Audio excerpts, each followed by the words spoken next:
Hi guys, for today's video, ituturo ko sa inyo kung paano i-remove ang green screen sa CapCut. So, let's do it. So, ayan, i-open nyo lang yung CapCut nyo. Alam nyo na naman yan. And then, dito sa edit.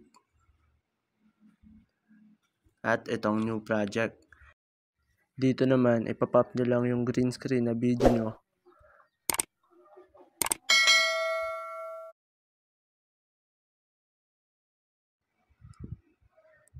Dito naman guys, hanapin nyo lang dito sa may baba yung remove background.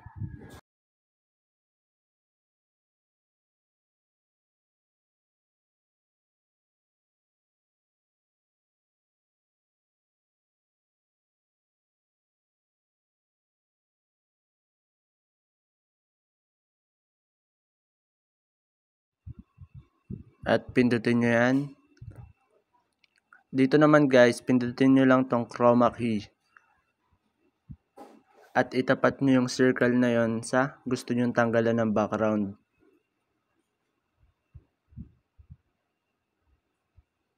So ayan guys, ganun lang naman kadali kung paano tanggalin ang green screen dito sa CapCut.